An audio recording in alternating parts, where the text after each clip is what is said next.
were an idea from a few Southern leaders. The city of Atlanta Forever put their metropolis on the world stage.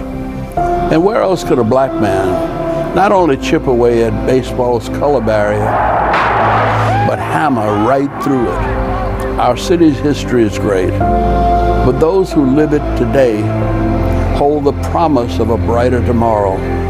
Because where else could a lanky ball player solidify his place as an all-time great? Where a team who thought all was lost realized its destiny with the help of a new voice. Where else could the game's greats converge for a pickup game? Or a driver evading traffic navigate his way to glory? Here, everyone is up to the task to be great. And when the going gets tough, we don't run from what burdens us. We work to find solutions. Solutions that allow us to be the light in the darkness, conquer our struggles, and embrace each other once again. Where else does everyone rise to the occasion and unite? This towards the back post, going for a goal, and it's in. Oh my goodness! Ah! Who else but Freddie Freeman? This city was the birthplace of a dream that anyone could achieve greatness. Anyone could be the hero, could hold the shield, could change the course of history, could be a king. Where else but Atlanta?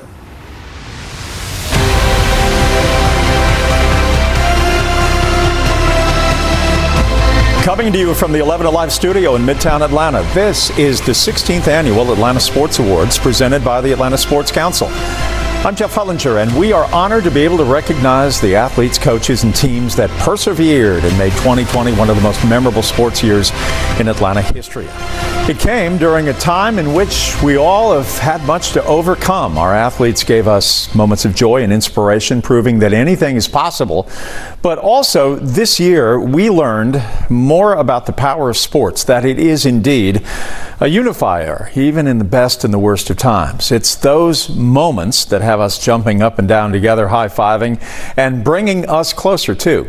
So why don't we begin with an award that will have you doing all of that again right now. It is the Top Sports Moment.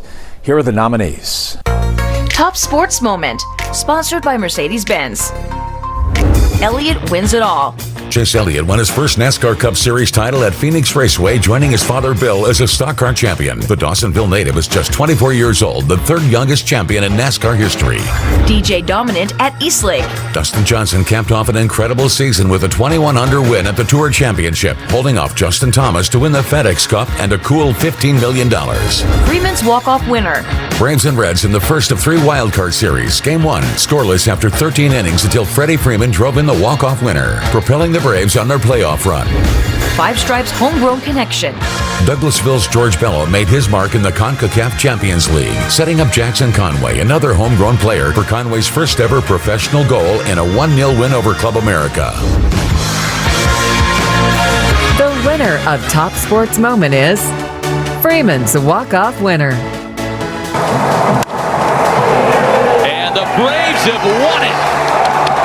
Who else but Freddie Freeman? It means a lot that the Sports Council picked us and picked that moment. All we try to do is put a smile on people's faces. That moment, that walk-off, that was set up a very nice special run for us in the playoffs last year.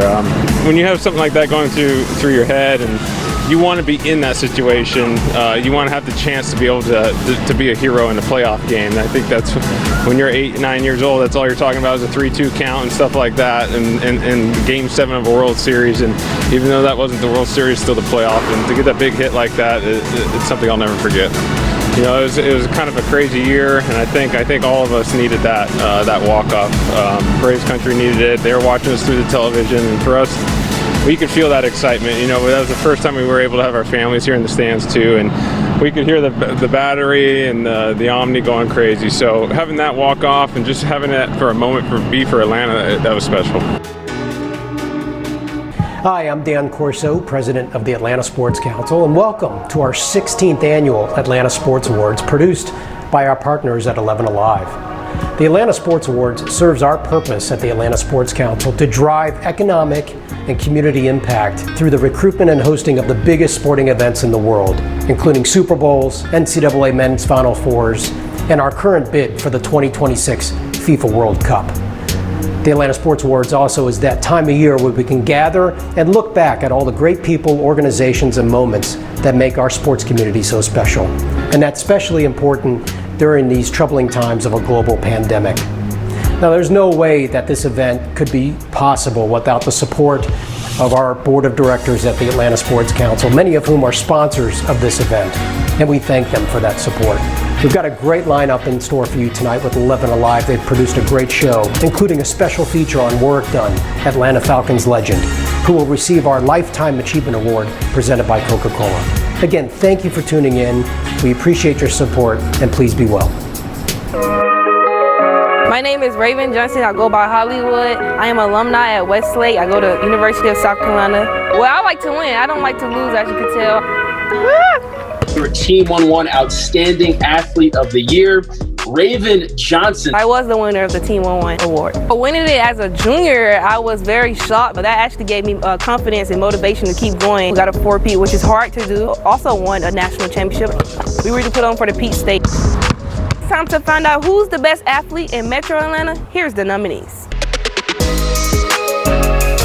Outstanding Team 1-1 High School Athlete, Sanaya Fagan, Forest Park Girls Basketball. The South Carolina signee won the Georgia Girls Basketball Gatorade Player of the Year award after averaging a double-double and led her team to the state championship game 2 years in a row.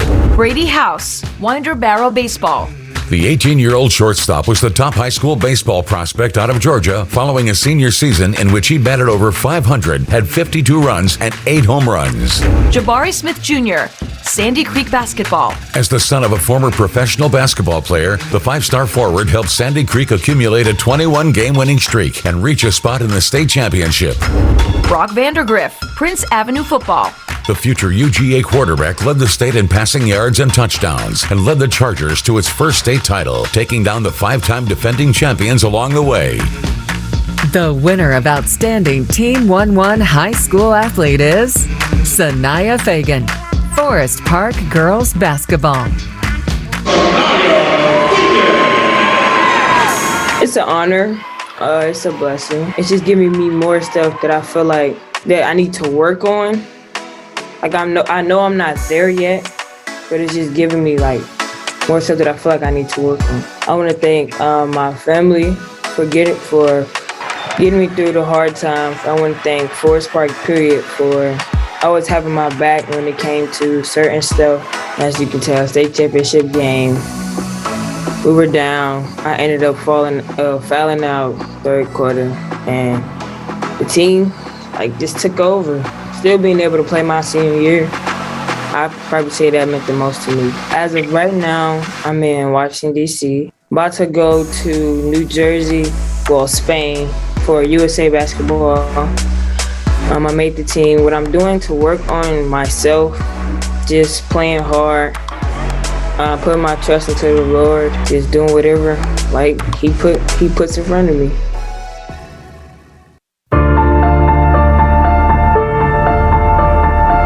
We all want to be a part of something positive in our lifetime. Our common ground, if you will, is that we all are here to kind of support the community that is Atlanta. And the Atlanta Track Club is in the midst of a project to bridge major gaps within the community through something called the Common Ground Benches. So the 50th running of the Peachtree was in 2019. That was going to include more than 60,000 people. And those 60,000 people were going to create a lot of plastic waste. So the plan was turn that plastic into park benches and then gift those park benches to area organizations, open green space where runners and walkers congregate. But when 2020 forced the race to be virtual and events unfolded around the country, the plan shifted to using the benches for conversations surrounding diversity, equity, and inclusion. The conversations that you have on these benches, where did those come from?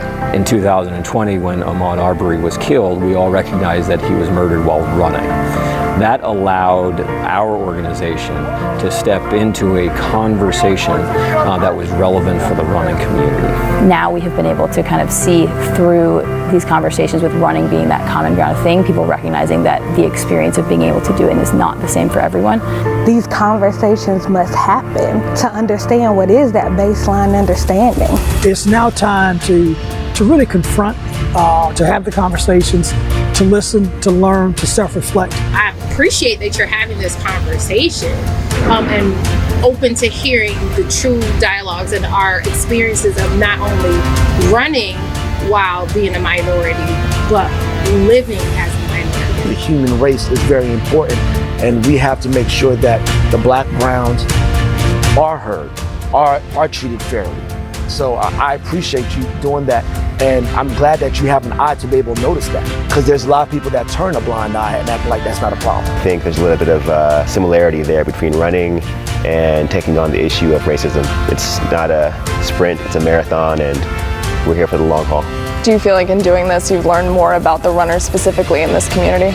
Yeah, I think I was probably much like many other middle-aged white men who thought they had this topic and their understanding of other people's reality sort of all set and framed up in their mind. And I was wrong. I've learned more in this last year than I did in my first 49 years.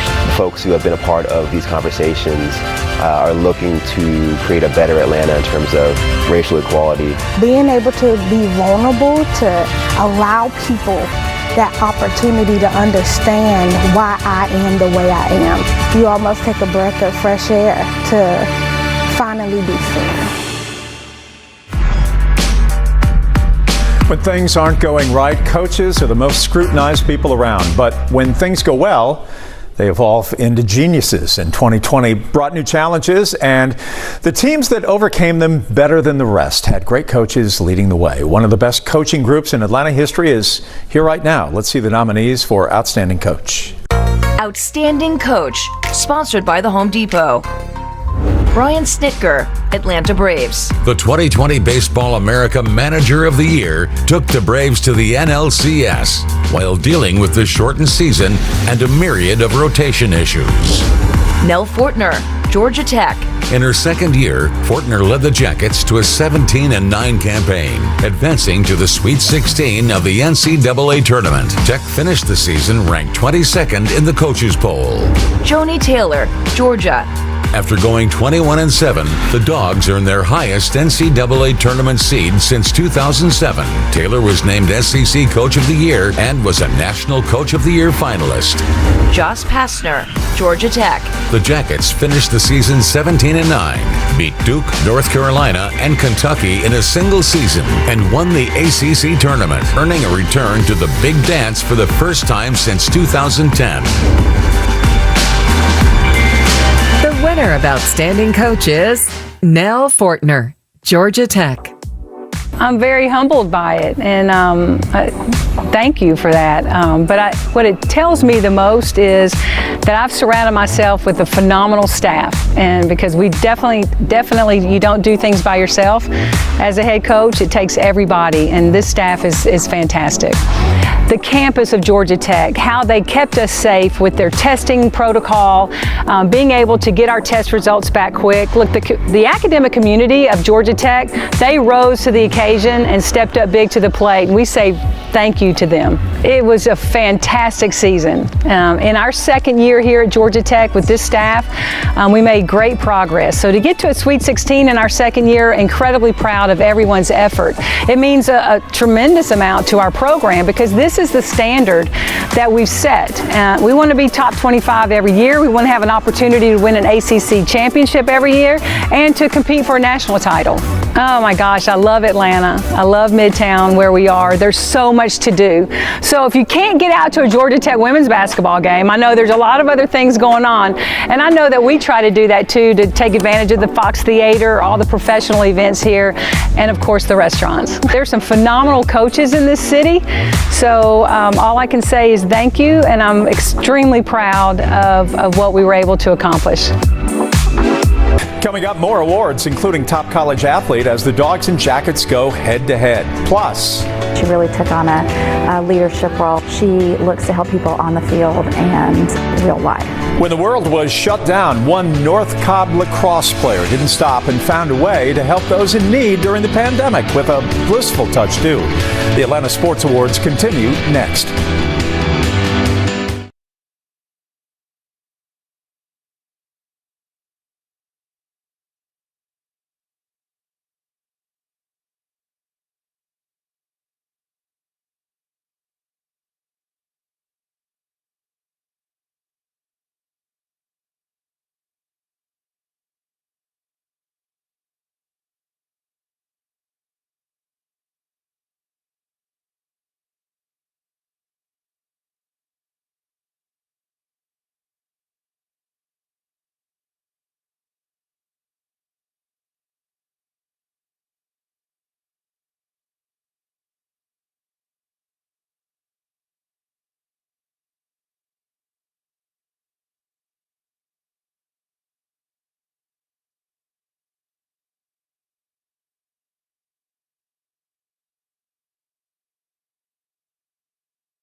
Sports and states, more than $350,000 has been awarded. Now, this year's Georgia winner is North Cobb lacrosse player Casey Hansel.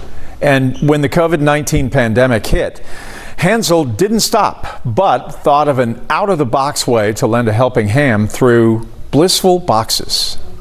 The Positive Athlete of the Year. Sponsored by Georgia Power, a Southern company. This is one of my favorite pictures from here. Literally criminal. Casey Hansel. This is a great one. Okay. This is great. Not needed. Is like a lot of teens. I do believe this is her first or second year playing. Not always a fan of the family albums. Pink stick, blue goggles. But from an early age, Casey stood out from the crowd. Whenever you ask her what she wants to do when she was little all the way through now, I want to help people.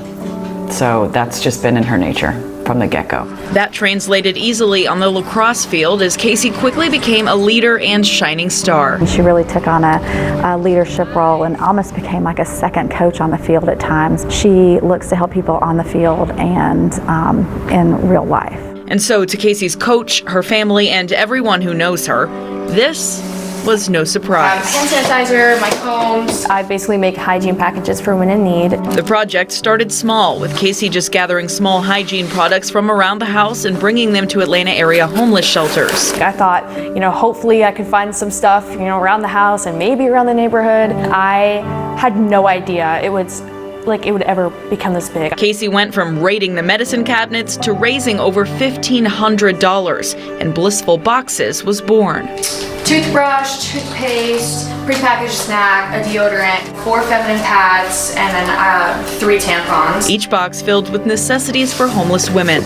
I have my little Blissful Boxes logo and a little sticker, Hello Gorgeous. I think it's important that they, look and feel high quality. I want to make it so it's like a gift, It's not like, here are your necessities for the week, In 2 months, Casey made and delivered more than 150 boxes. Her focus on feminine hygiene products proved to be a huge unmet need. Hearing back like, hey, our women, our girls use all of these, can we please get more? With everything going on in the world right now, the last thing that a woman needs to worry about is her hygiene. And I think if I can, give a woman a few pads every month, that's the least I could do.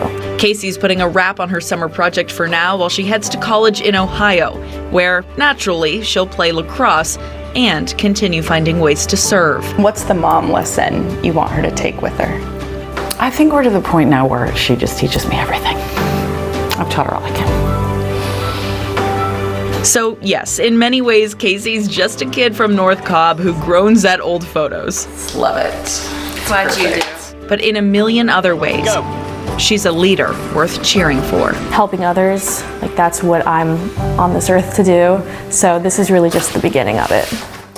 Congratulations to Casey. We all look forward to seeing what kind of work you're going to be doing in the months and the years ahead. Well, they say in the South it's all about football, and while that is partly true, Georgia features collegiate talent all across the spectrum of sport. Just look at the Olympics. Golfers, swimmers, basketball players, many from Georgia. So it's no surprise this next award is loaded with talent, and this year it is a head-to-head battle between UGA and Georgia Tech. That's the way it should be. Here are the nominees for Outstanding College Athlete.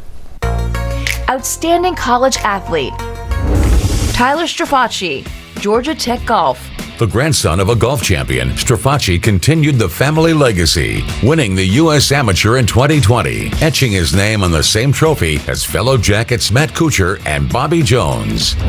Jake McGahee, UGA Swimming. As a freshman, McGahee won the NCAA championship in the 500 freestyle and set school records in the 500 free, 1,000 free, 400 free relay, and 800 free relay. Moses Wright, Georgia Tech Basketball. The senior was fourth in the ACC in scoring, 17 points per game and rebounds 8 per game, an effort that led him to be named ACC Player of the Year. Jenna Stady, UGA Women's Basketball. Stady is one of only 8 Lady Bulldogs all time to score 1,000 career points, record over 500 rebounds, and block 150 shots. Stady led the SEC in block shots with more than 3 per game. The winner of Outstanding College Athlete is Moses Wright, Georgia Tech Basketball. It feels great. Just all the hard work I put in paid off, and to get this award is just an amazing feeling. Thankful for everybody who voted me. There was a lot of other athletes in Atlanta that I was in the running with, so I'm just glad that I kind of won it all, really. Winning the ACC championship is a big moment that I always tell everybody about. Just seeing the confetti fall and the balloons fall and just being able to cut the ropes down. It's just an amazing feeling. Everybody that helped me out, my mom, my brother, my family, my grandma, my cousins, coaches at Georgia Tech, my brothers and sisters that I made at Georgia Tech, all of them helped me out along the way. Thank you. I'm Maria Martin. Atlanta has become a force in esports. While the city's teams like the FaZe and Hawks Talon have had a lot of success, it's become a lot more than that. Esports is a lifestyle, a growing workforce, and the people that make the Esports Alliance are helping the industry grow like never before. Whatever notion you think you have of esports, think again, because it is taking over Atlanta. This world is growing. It's going to keep getting bigger, and there's lots of opportunity on either side of the controller. The esports industry is absolutely booming. We see esports as a nascent industry here in our state that's really starting to take off. And the city of Atlanta is becoming a prime destination for gaming. I've always saw Atlanta as being one of the hubs of gaming and one of the hubs of esports. Atlanta's pretty much paved the way when it comes to just embracing esports as a whole and gaming as a whole. Big gaming companies are looking at Georgia right now about this nexus that we have of entertainment, of technology, pulling it all together and building a workforce to make sure that Atlanta and Georgia is a hub for this new business. Access Replay, located in Krog Street Market, is a space where gamers can all come together for tournaments and events, no matter their experience or background in the sport. Here, anybody can sign up. You got 13-year-old kids sitting next to Roscoe Dash. It's really, really cool that any level of gamer can come in here and get the experience. Colleges are even starting to take notice of the industry that is providing a plethora of jobs for young adults. There are more than 20 colleges and universities in Georgia with game development degrees and related programs. It's been an amazing surge of interest throughout the state. Now we're seeing the same interest in esports. Morris Brown here in Atlanta has been implementing one of the very first esports degree programs. And when you think of an esports gamer, it's not exactly what you may have previously heard. They're not the 10-year-olds in their parents' basements playing video games. The gamer and the gamer title is really anyone. Bottom line is the esports industry is exploding, and this city is becoming a gamer's dream location. It is the future, and state leaders, now investors, developers, and especially students have seen it and become part of it. Coming up, a star receiver, an all-star, an MVP, a cup champion, all up for one of the top awards, Outstanding Professional Athlete. See who comes out on top.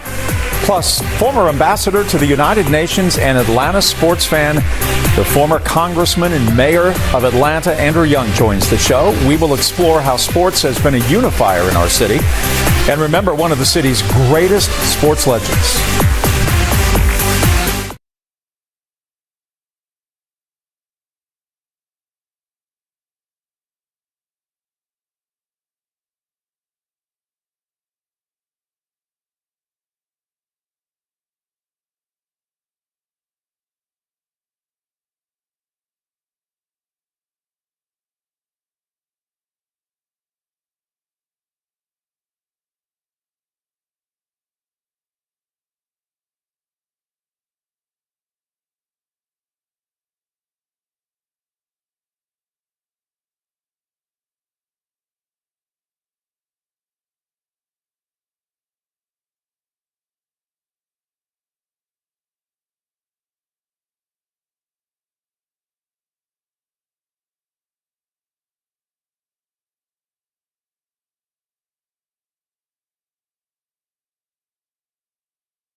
Pitch in the air, left center field. Did he get enough? At the track, at the wall, it's gone! What are sports without the fans? The cardboard cutouts were a nice distraction, but it is a welcome sight to have fans once again back inside the stadiums. But it didn't just happen. It took a lot of hard work from team doctors, stadium officials, and those behind the scenes to make it so that sports and fans could once again return together.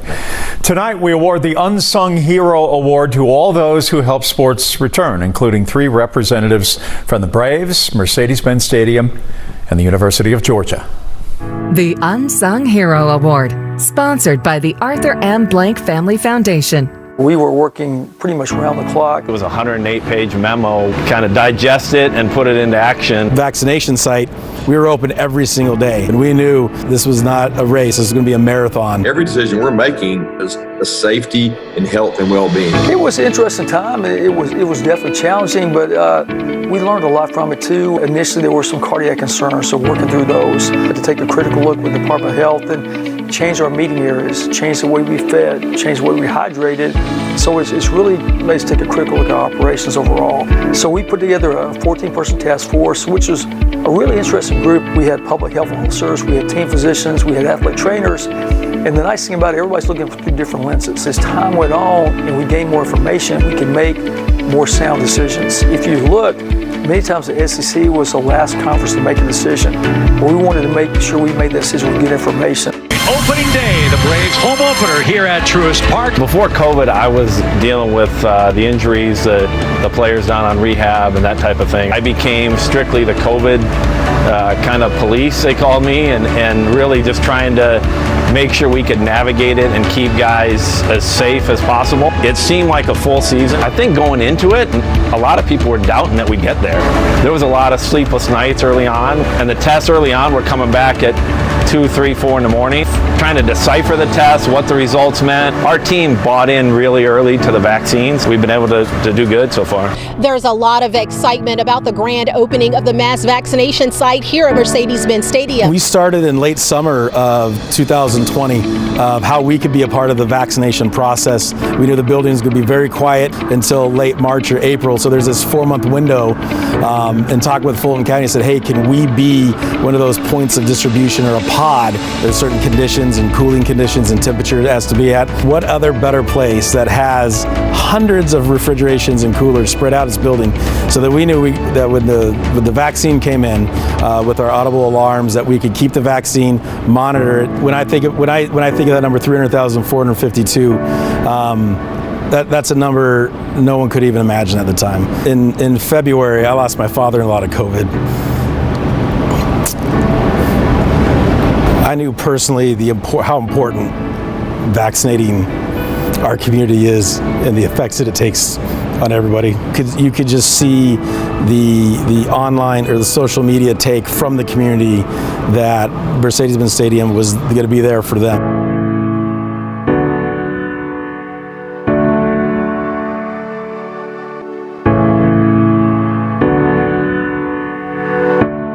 And we can't thank them enough for all that they did. And because of them, we got to witness greatness from the state's superstars, from diving catches to walk-offs and checkered flags as well. It's finally time to reveal the winner of the Outstanding Professional Athlete. Here are the nominees. Outstanding Professional Athlete, sponsored by Truist. Freddie Freeman, Atlanta Braves. The veteran first baseman hit .341, led the majors in runs, doubles, and took home National League MVP honors, the first Brave to win the award since Chipper Jones in 1999. Chase Elliott, NASCAR. The Dawsonville driver took home his first Cup Series championship by capturing his 5th win of the season at Phoenix Raceway. Elliott also won the All-Star race at Bristol. Trey Young, Atlanta Hawks. Ice Trey averaged 29 points and 11 assists, earning his first ever NBA All-Star nod. Young set his career high with a 50-point performance against the Miami Heat. Calvin Ridley, Atlanta Falcons. Ridley blew up in his 3rd year, 90 catches, more than 1,300 yards, good for 5th best in the NFL. Ridley had 8 games with 100 yards or more. The winner of Outstanding Professional Athlete is Chase Elliott. Hey guys, just want to say a quick thanks to everyone at 11 Alive for the honor and considering me for this award, and certainly to the viewers for voting for me for this award this year. It's a great honor to have. There's some great athletes and folks around Atlanta that were on this list. So I'm very humbled, and I appreciate your support, and I look forward to seeing you guys at the racetrack real soon. Sports has the power to unite, and that ability has been shown time after time again in this city. We asked someone who knows about both Atlanta sports and the city's always evolving fight toward equality to give his thoughts on how Atlanta sports has helped create unity in Atlanta. Here's former Ambassador Andrew Young. My dad tried to play baseball. I tried to play basketball, and I was track team, swimming team. We're a sports family. And that's sort of the way it is in Atlanta. No, I was here in the early days when Ivan Allen and Millsby Lane and others were trying to become a big league town. And I can remember when Hank Aaron and the Braves went down Spring Street, the Falcons and the Hawks came in. And it was as though we were building. And of course, for me, the crowning achievement was to bring the Centennial Olympic Games to Atlanta. Billy Payne had a wonderful dream And it was a kind of a vision. And he saw what the Olympic Games would do to Atlanta as an international city. 1996 Olympic Games to the city of Atlanta. You know that Atlanta was the greatest city in the world. There's something about the drive of competition that makes everybody better. And when you see a little guy like Trae Young, who's looking up at these big 6'10" guys, and yet he's the top point scorer, you have a feeling that sports makes it because it's fair. The pitch by Downing, swinging. There's a drive into left center field. That ball is going to be out of here. It's gone. It's 7:15. Well, Hank Aaron was just really a gentle giant. He was a big, lovable guy that everybody loved. He brought the best together. He was genuinely humble and genuinely soft-spoken. The only one arrogant thing I think I ever heard him say, I fear no man when I'm standing at the plate with a bat in my hand. And it was just that matter of fact. You got a ball and I got a bat. And you want to pass it by me and I want to send it out of the park. I think we got something going on here that is not just athletic, it's spiritual. The values of competition, the values of discipline and training and working to be your best. It goes with the fried chicken and and French fries and whatever else we eat. Sports is a great equalizer. The fact that Atlanta brings everybody here from everywhere in the world, it all works together. Coming up, Atlanta's everything to me. I had great teammates, a great owner. We award the Lifetime Achievement Award to former Falcons running back Warrick Dunn with the help of a few of his closest friends. How one man's challenge to Dunn led to a life of giving back. The 16th Annual Atlanta Sports Awards continue right after this.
I feel good. I'm a little worried about getting the award today because it feels like somebody says you got X number of days left and we better get this award out of the way like now. It's a great honor, obviously. There have been many incredible recipients of the Atlanta Sports Council's Lifetime Achievement Award.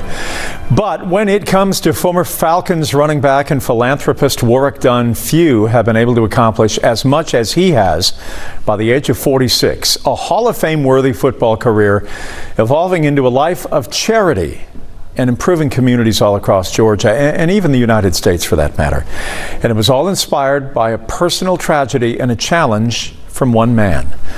We now invite a few distinguished guests to introduce this year's Lifetime Achievement Award winner, Warrick Dunn. The Lifetime Achievement Award, sponsored by Coca-Cola. Of all the football players in the world, it's estimated only 0.2% make it to the NFL. For a short, skinny boy out of Baton Rouge, Louisiana, the odds seemed insurmountable. Not a lot of guys in our league play at 5'8", 180. But when Warrick Dunn stepped out onto the football field, he was a force to be reckoned with. He burst onto the scene at Florida State.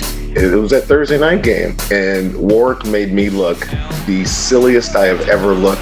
By the time Dunn finished his college career, he was one of the top backs in college football, and Tampa Bay head coach Tony Dungy heard about it often. Derek Brooks came into my office every day for a month saying, we've got to get Warrick Dunn. Oh, but everybody, our traditional scouts said too small for that. And I called Coach Bowden. I said, what do you think? Is Warrick big enough? And Coach Bowden said, I don't know the answer to that.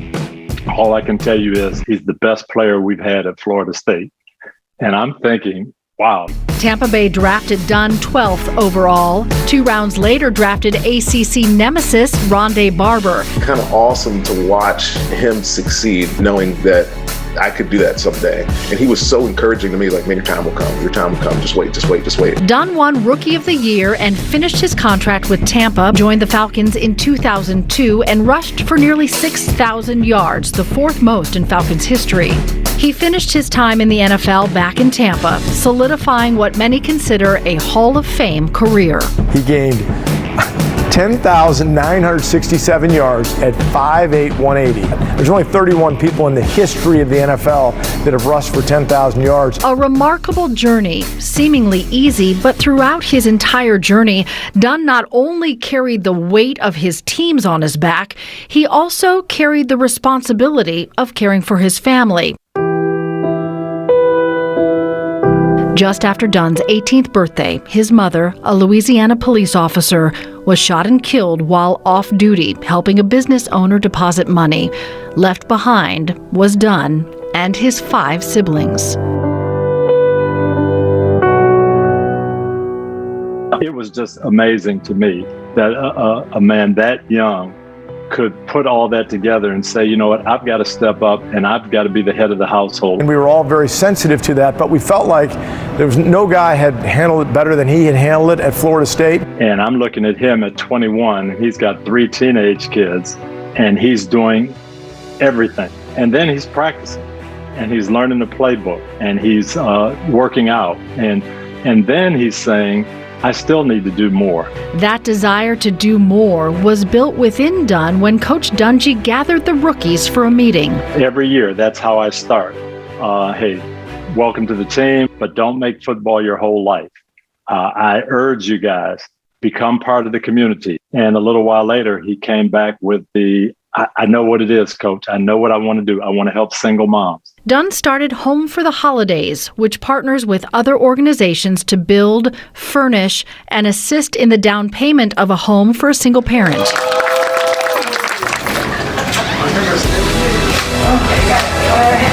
This awesome day is going to be Gucci eventually. Thank you. Yes, ma'am. It's so pretty. Oh, my God. He gifted his first home in 1997. 2 decades later, he has helped more than 190 families buy a home and developed other programs along the way, creating his foundation, Warrick Dunn Charities. Warrick they'll probably, better than anybody, at least in my years, answered that call. When the odds seemed insurmountable, it never kept Warrick Dunn from achieving everything he set out to do on and off the field. He was an impactful football player. He has been more impactful in the community. People say, well, you have to be proud of winning a Super Bowl and you have to be proud of some of your coaches. Yes, I am, but I don't think I'm as proud of anybody that I've worked with in football as I am of Warrick Dunn.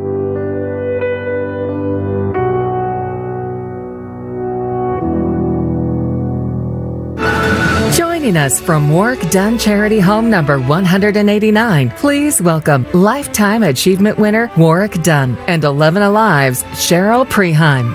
You're getting a Lifetime Achievement Award, but you say you're just getting started. Well, Lifetime Achievement, you think that's for,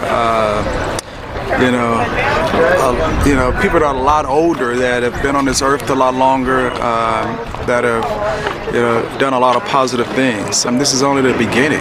It's so much more to do and so many more people that need assistance and need help, and I want to see that. And former winners are Ted Turner, Arthur Blank, Hank Aaron.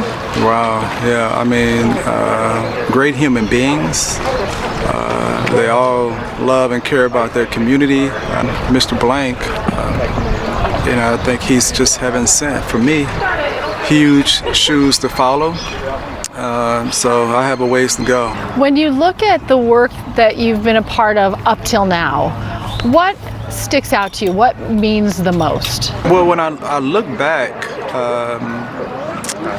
I always think about my mom, obviously, with when you hand the keys over. Living on my mom's dream has just been a blessing for me because I've used the program as therapy over the years. And to be able to live her experience through other individuals, to see the joy in their faces, I can reflect on those moments and be thankful that I'm in a position that I'm in. Talk about your mom's dream. What was your mom's dream? Well, I'm the oldest of 6, and growing up, her dream, only making $36,000, raising 6 kids, all we can afford is rent. We were trying to figure out ways that how can we live a good life? And just talking with her, being oldest, she wanted a home. She wanted a stable place that we can actually grow up and create memories and have lifelong friends. You look back on that journey and you see the recipients, the families that we help, and I see a lot of what they've been through, with my mom. Great to see that we're able to provide families with those opportunities to have those moments, those memories together. So is this 185? This is 189. 189? Yes, ma'am. Boy, what do you think your mom would say? Hopefully that she would be happy that I was able, that other individuals were able to live out her dream. I think without Coach Dungy and that challenge, I probably wouldn't be here today. It's people come into your life for a reason, and he's someone that is special to me, always will be special, but he also treated us like men. What were the best times being with the Falcons and playing for the city of Atlanta? Atlanta was different, and it was, we could say it was on fire because there was just so much excitement all the time with Mike Vick and with just the team that we had. We tried to put on a show week in and week out, and it was exciting, and it was definitely great to play here, but it was also, for me, growth. I started going to counseling in Atlanta. Counseling was a huge part, so Atlanta is everything to me. Having all that stuff you go throughout your journey, and now you come to Atlanta and you hear a story in the locker room about going to counseling, and that is what prompted me to think about going to counseling. And at first, I can be honest, I was afraid, I was scared, terrified, because the whole perception of going to counseling and being a football player, and you're supposed to be strong and tough. The more I went, the more I was able to express myself. I asked my counselor, do you think it's a good idea that if I go and see the guy who shot and killed my mom? And she thought I was in a good place to go do that. When I got in, that's the first thing he did, is he admit to not doing it. And I just said, it doesn't matter. I came here to tell you that I forgive you. For me, I needed to do that because I was looking for peace in my life. I just wanted to move forward and not have him have control over my life anymore. You talked about causes and how much that means to you. You have been vocal, been able to share a lot of your thoughts and perspectives on police brutality from a place of the son of a police officer. Talk about that and why that's been important to you to share that message. I mean, I've been stopped in Georgia driving, I would say driving while black. I mean, it's, I wasn't speeding, I was just a guy in a nice car. They're supposed to, guard us, protect us. And what they're doing is they're harming us and killing us and not being held accountable. And that's the problem that I have. And my mom wouldn't have stood for that. I would go back to when she was alive. It was community policing. She was on the street. She talked to people. She knew business owners. I mean, it was different. Today, they're in a police car and they're not connected. I know people talk about reform. Reforming the police is not about defunding the police. I don't believe in that. But they do have services and those things that they could provide that can help with better training. Being a son of a police officer, knowing that she sacrificed her life and she gave everything to her community, I understand what they're up against. They need to be paid more money. I mean, they're sacrificing their life. I want to see them go home at night, but I also want to see individuals who are stopped, go home as well.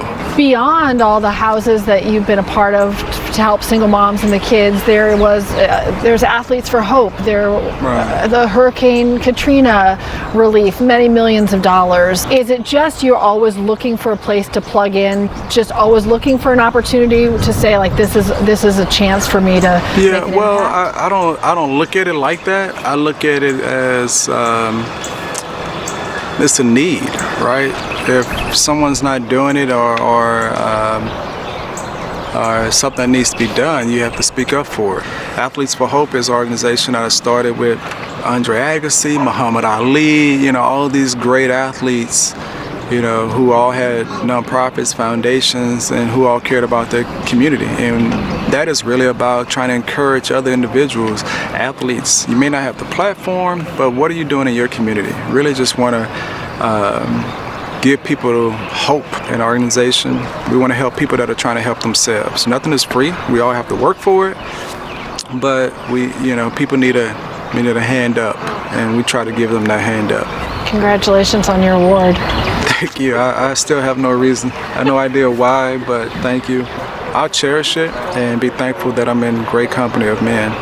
We move into the final portion of our show with one of the biggest awards, Outstanding Team. After a season of championship performances, who will claim this year's title and rise above the rest? Find out next as the Atlanta Sports Awards continue. Warwick, I would just say this. Congratulations on this honor. It's well deserved. We've talked about it many times.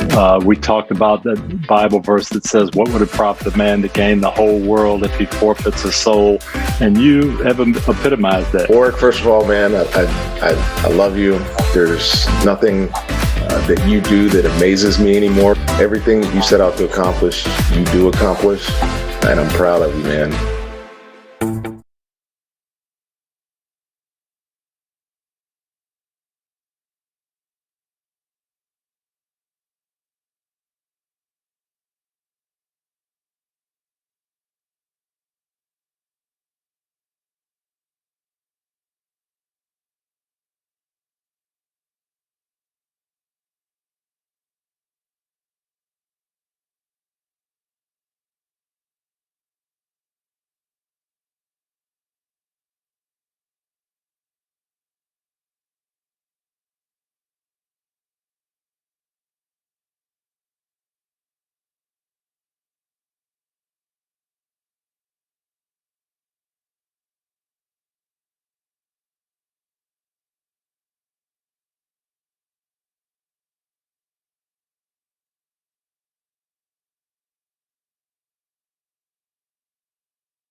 And curveballs at every team, but these 4 teams didn't let that stop them from accomplishing incredible things.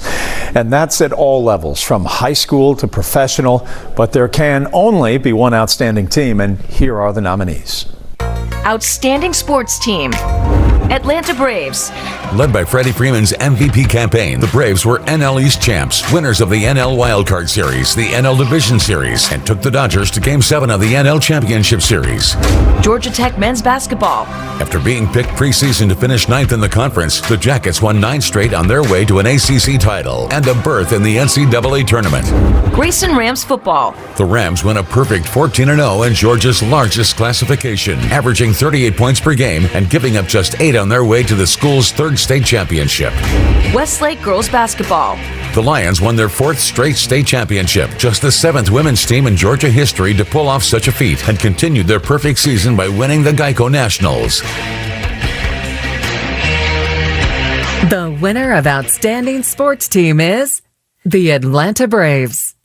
For us and our team, what we did last year, I think the Atlanta Sports Council did a good job picking that one because we played pretty well last year. It means a lot. You know, last year was crazy. We go from starting spring training to having it completely shut down and taking 3.5 months off, and then coming back in the first week of July, a second spring training in 3 weeks and 100 degrees, and everyone knows how hot it is here in July, and to go out and perform like we did because in baseball it's usually a marathon, but last year was a sprint, so you had to play well fast and keep it going. And what we've accomplished over the last 3 years, winning division titles 3 straight years, getting to the playoffs, going farther and farther each time, and for us to still be in it with everything we've gone through this year, it just shows how good this organization is and what we've achieved coming up to this, that people still fear us even though we've lost about 10 guys this year due to injury. So we're trying to get back and make it 4 straight division titles, and you know, I'm glad people recognize how good we did last year. We tried to put on a good show for them, but last year they were watching through television, and I hope make people forget about what was kind of going on in the world for 3 hours a night. So hopefully we were able to achieve that, and now that they've come out, we'll do it in person for them. Congratulations to all of this year's winners. They are wonderful inspirations to Atlanta. For all of us at 11 Alive and the Atlanta Sports Council, I'm Jeff Hullinger. For more on this year's awards, go to 11alive.com/sports awards. Good night, everyone. Oh my gosh, I love Atlanta. Helping others, that's what I'm on this earth to do. The values of competition and working to be your best. It goes with the fried chicken. I'll cherish it and be thankful that I'm in great company of men.